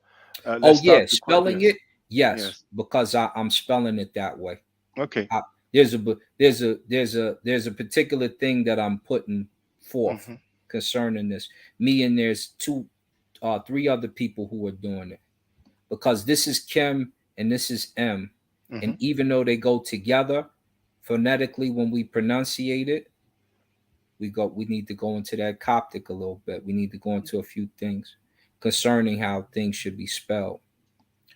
You know, we could tell a noun's gender by looking for the T hieroglyph. We go over this.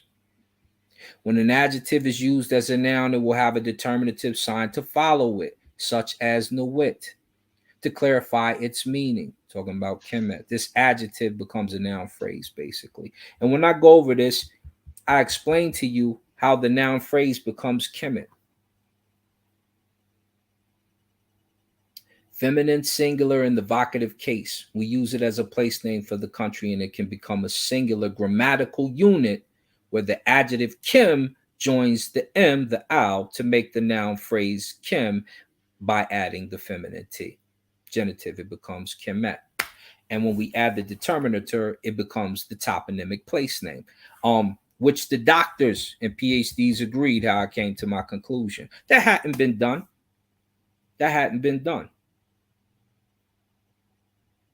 And then I just pulled this pic from the public domain where you can actually see it in use over there. So there's certain things that if you claim you did it, you should do it. Now, you can go type all this in and put it in the internet. It ain't going to take you to nobody's book. It won't take you to anybody else's book but mine. Why? Because I'm the author. I actually did the work. When we pull out your book, that's what we want to see. You be an author. We want to see you do the work. We believe in you. I said that before I start going upside your head, because you're hard-headed. Got your little hat on like Rudy from the Fat Albert show. And I'm telling you, you're being hard-headed.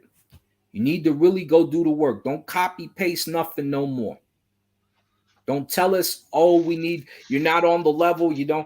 If we're not on the level, then you should be able to pull out the books I have and explain how you messed that up in your book.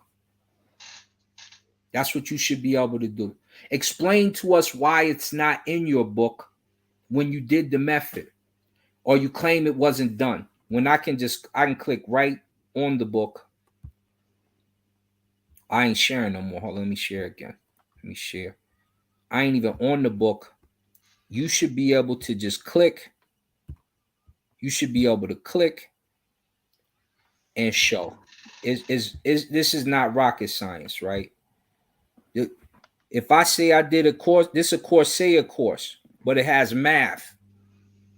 So if you claim you know cosmogony and cosmology and you can't finish this course, and that math ain't no easy math. It's easy on the level if you know what you're doing.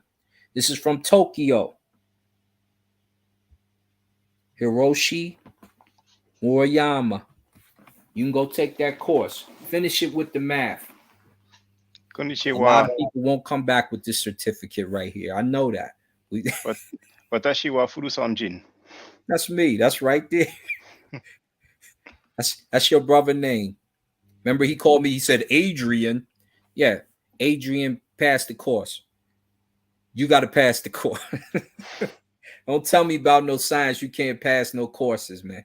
Don't. And this is a Coursera course, but it's not the most. This is not the easiest course on Coursera. Go finish this one.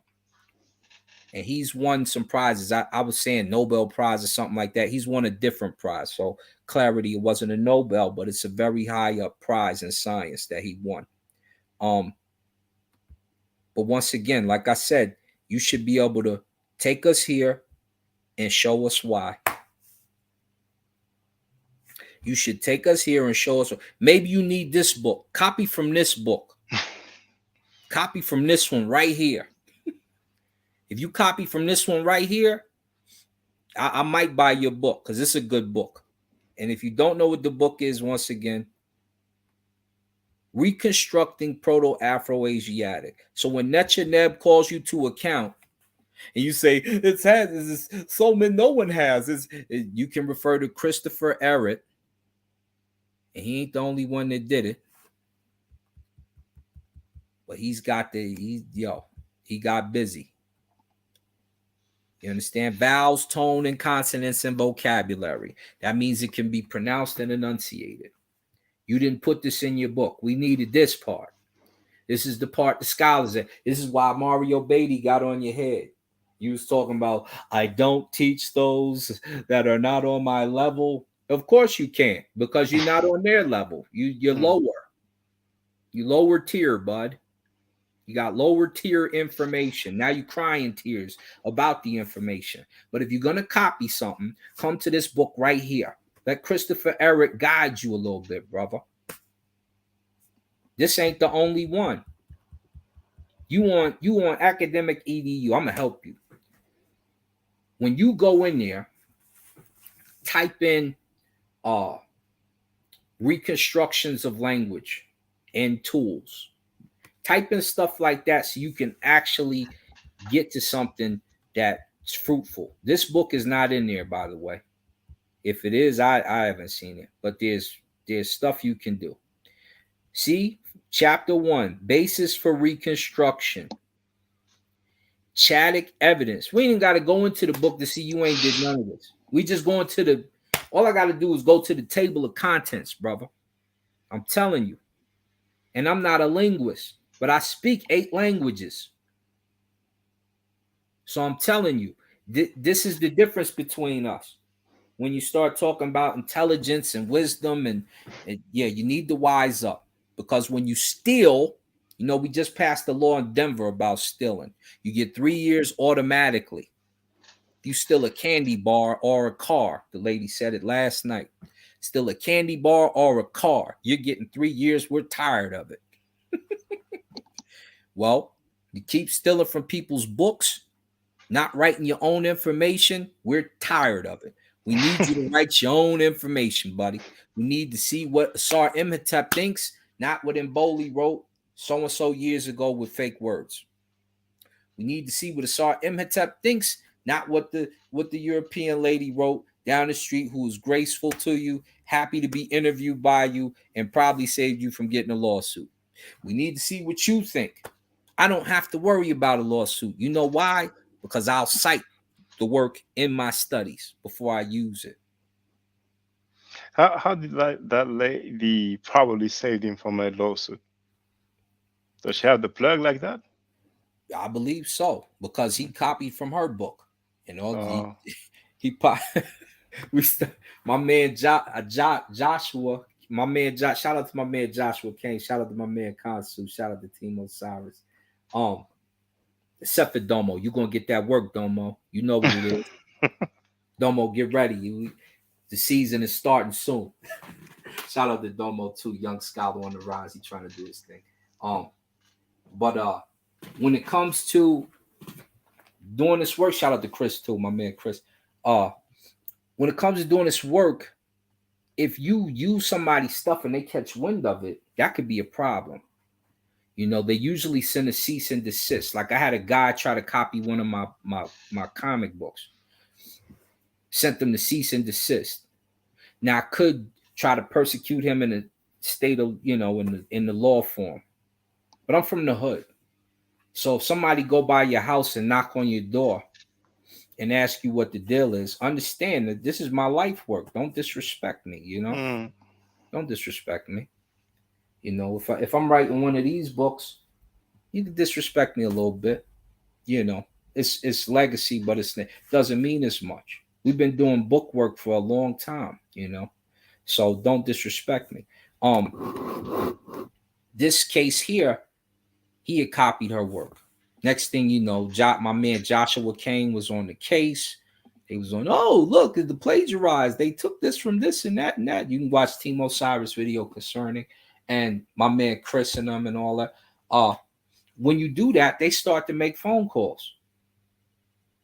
They start to add, they might want to, they might step to you. The lady's book, and he may have asked permission later or before. I don't know. She was on his show. So I thought that was a good gesture by him.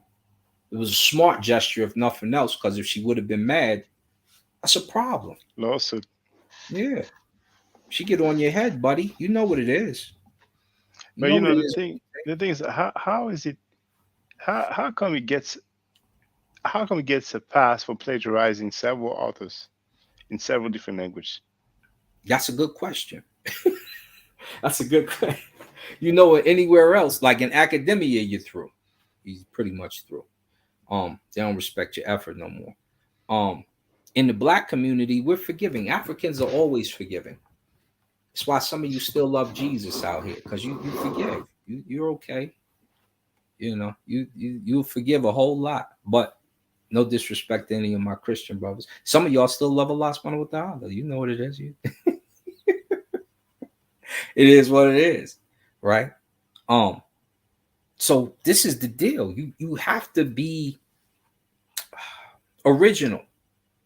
You don't have to be full-blown original, but if you need to hire somebody to help you write a book, there's plenty of services for cheap. But the next time you make a linguist claim, I'm going to ask you, what was your basis for reconstruction? Where's your Chadic evidence? Where's your Omotic consonant reconstructions? Did you use the third consonant structure from the Semitic to see that all of these words went together? Did you separate the fact that Semitic gets jumbled over time and it makes it difficult in the Afro-Asiatic language to separate them? What was your method to separate those words? You want me to get real technical on you and really be on your head? That type of stuff you won't find in every book. You won't be able to Google that real fast. Right? So this is not a showdown. This is not even a disrespect to you, brother. I'm just telling you what it is. Because if you call my name, I'm going to call yours back. You said my name, I'm saying yours. You know what it is. Before I was speaking on the topic. Negroes who don't go to school and probably scored low. Yeah, show your certificates, Playboy. We'd like to see it.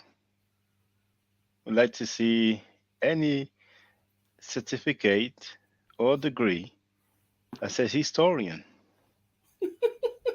And then the one that says linguist.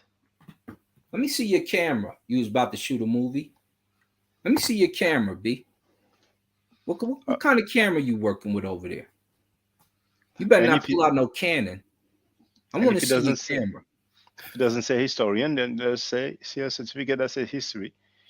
And let us see a certificate or degree. And let us see a certificate or degree that says linguistics. Even if he doesn't say, because he might say, well, I don't have any that says historian, but I want to say history. They jump on anything.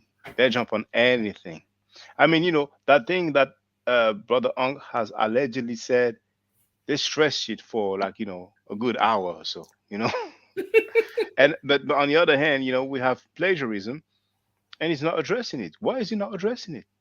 He's telling people that they don't have character, they have comprehension issues, they don't read, their grades are probably low, but he's plagiarizing and he's not even addressing it. Yeah, and you dressing like Rudy, the worst of the damn kids on Fat Albert. You got his hat on and everything. You over here disrespectful. I ain't even seen your diploma, B. I ain't never seen your diploma. You know what I'm saying? Like if I stop screen sharing real quick, this here, I just need to see one of these from you, man, to make sure you got good common sense. You got a diploma, huh? Montbello, B. Bellside, Playboy. Silver and black attack. You know how we do. You know what it is. So I need to see that you got a diploma. You shooting a movie. I ain't never seen your camera. You a scientist. I never seen your biology set. Never seen your telescope, huh? You scientist, you. You sound like you trying to be Sanjetti when you say that. Sanjetti get props. We seen him in school. You say you doing music. I ain't never heard you spit a verse. I never heard you spit a verse in my life. We ain't never heard you, and you got fly beats playing in the background. You ain't never even played with it. I meet the honeys in string bean bikinis is top heavy like Bop Betty. You're not ready. I never heard you do nothing like that. You ain't never, huh? He's gonna say it's not rapping, but just producing the music. Huh? Even Dr. Dre produced. He spit bars. Where you at, Playboy? Where's your thoughts at?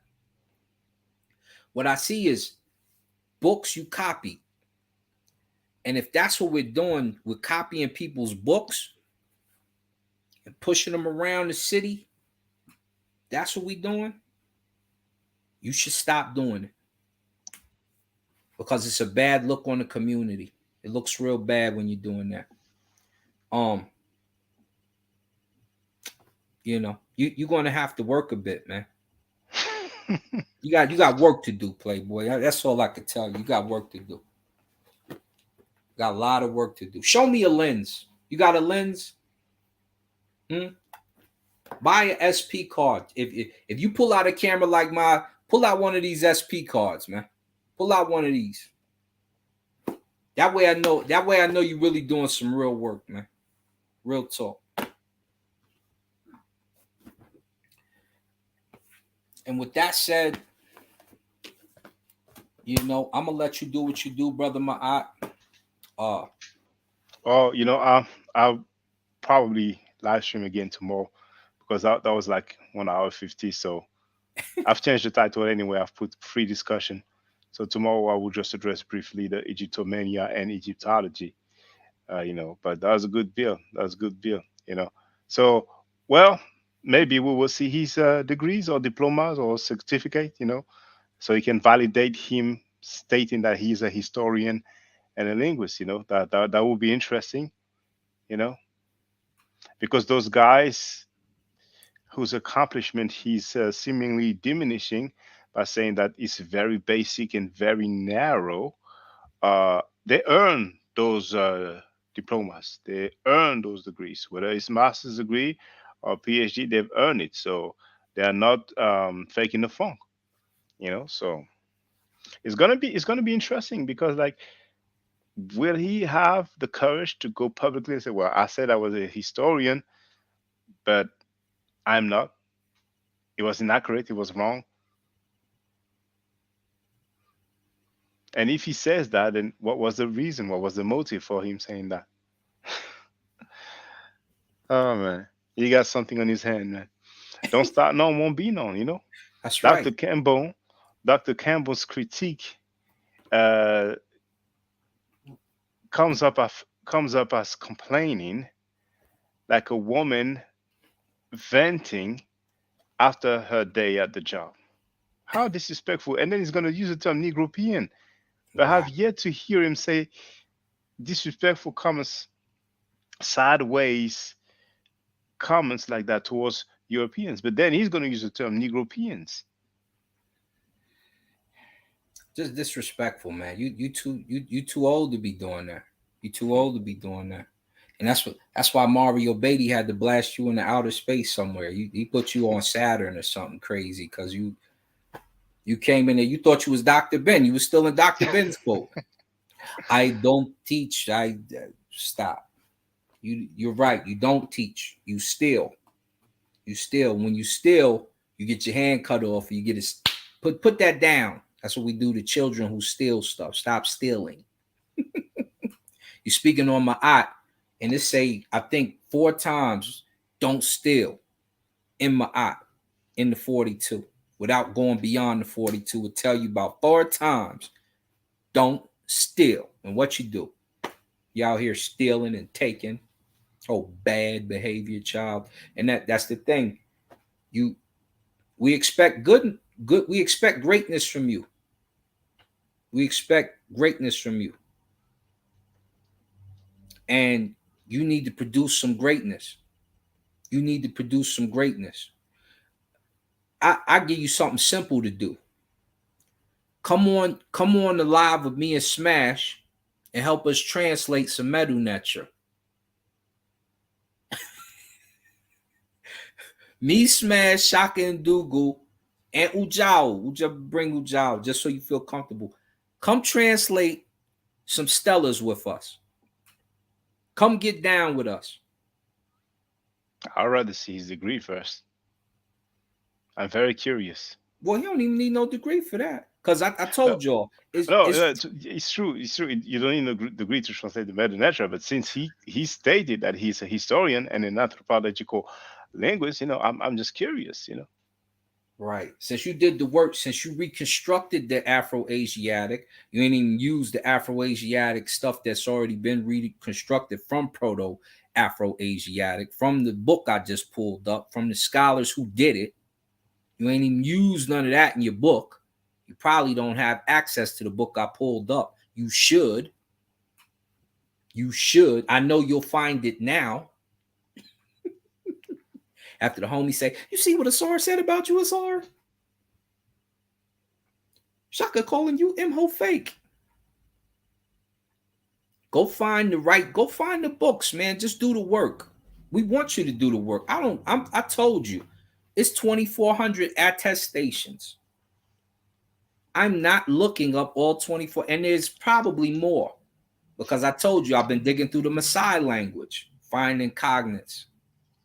I just showed you on the little video. I'm not doing that work. And if I'm not doing it and I like to do work, I know you ain't do it. I know you ain't do it. Because you ain't on it like me. Because you a copy and paste instead of write it on your own. Very simple. Very simple. I'll put y'all on to something, right? When I pull up my document, there's information on my document that's been blocked. It's from the Pyramid Text website. I don't need his information. Why? Because I got the Pyramid Text right behind me. So when I do the actual book, because I'm just putting stuff as place markers, I'll take a picture from Raymond O. Faulkner's right there. If I want the actual one, I'll go find a picture with that Medu Nature, pay my little $5 to $10 because it'll probably be in one of those image shacks or something like that. And it'll be in the book.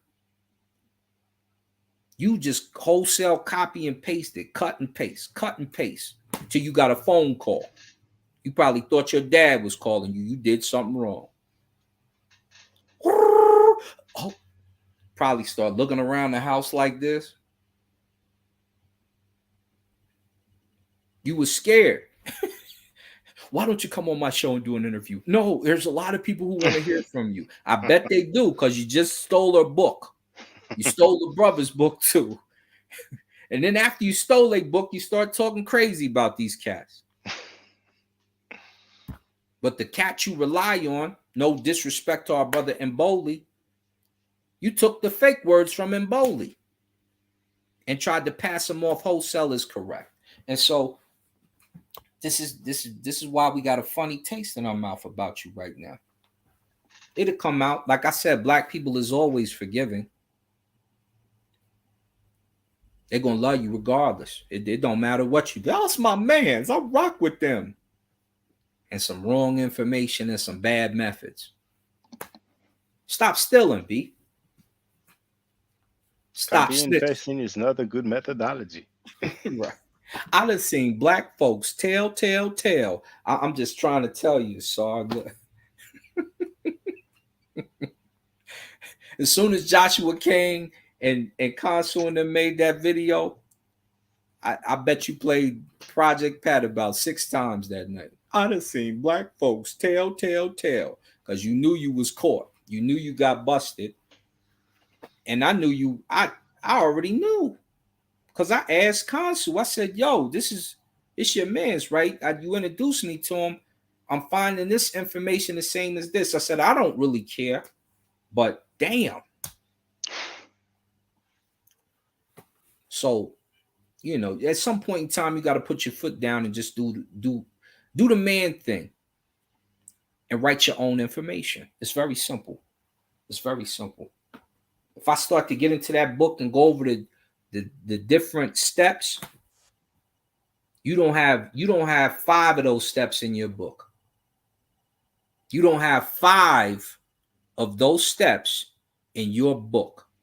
And I seen the method you used. You don't have 5 of those steps in your book. The first 5, you don't have them. You ain't reconstruct nothing. You ain't do the comparison with the Chadic to the this. You did other types of comparisons that were a mix and a jumble. You don't even know if that's part of the mixed suffixes at the beginnings and the endings of the words, from the pre's to the suffixes, the endings and the beginnings, to make sure that it hasn't lost its validity over time, to make sure that the word is a true cognate. You've done none of that. You don't even know what that is. You A student, you. Show us your degrees, Playboy. Yes, I would love to see it. I would love to see it. Let's see what's going to transpire out of this. It will be interesting to see the degrees, the historian and anthropological linguist degrees or certificate. You know, I'm eager to see them.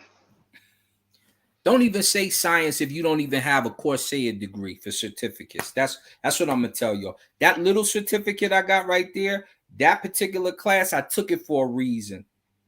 And I did the math. Don't come over. See, I got it because I'm a go in there and I'm gonna ask him, did he do the math? Did he do the math? There's 2 types of degrees you'll get from that. One is with the math, the other is without it. Do the math, because I'm gonna ask you questions on the math. I'm gonna say, what's E to the yeah, we're gonna do all of that. Don't even play yourself, man. Some of us get busy. We really get busy. We do the work. Don't tell us about the ancestors who did the work, and you claiming they didn't do it. And I can just pull up the book and show you, look, work has been done. He pulled from the proper source. You pulled from no source. You making stuff up. I can show you Congolese burials in Abju, in Abydos. We did that on our brother, the pseudo killers, the other night. I just pulled up I didn't even get in depth because they ain't let me get in depth, my brothers. But we pulled it up. I just pulled up the article. They respect articles more than they respect the other sources. I pulled up the article. You can see right there. You can see it right there. So it's no mix up. We know exactly how this goes. I can pull up one of the old books and show you Khoi land. So when I make my claims, like I said, we can show them. It's not far from Tanis. It's in the deep north. How we get Khoi land and who else is the Khoi besides the Khoisan people.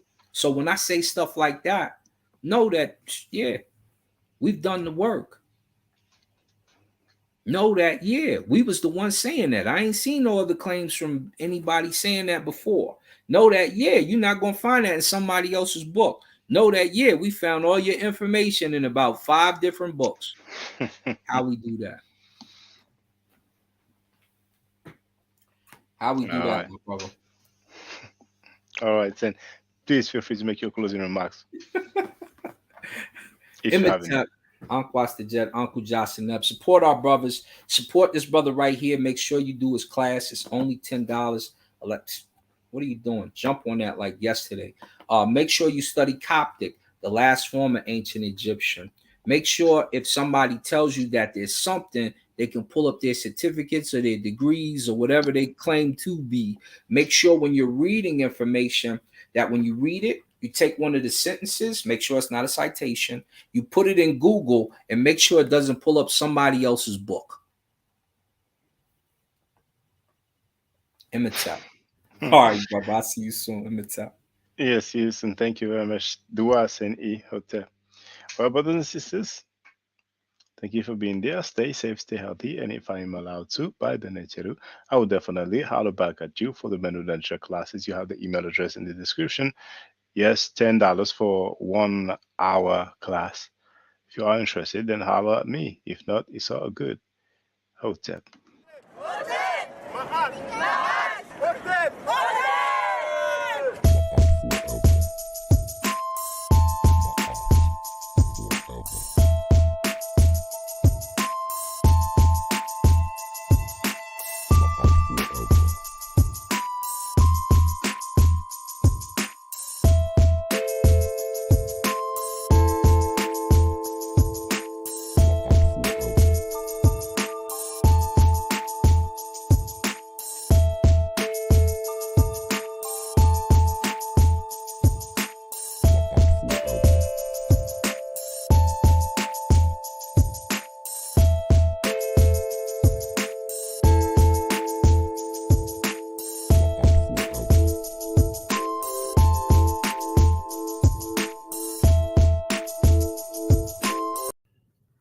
Now, for the record, for those who don't know,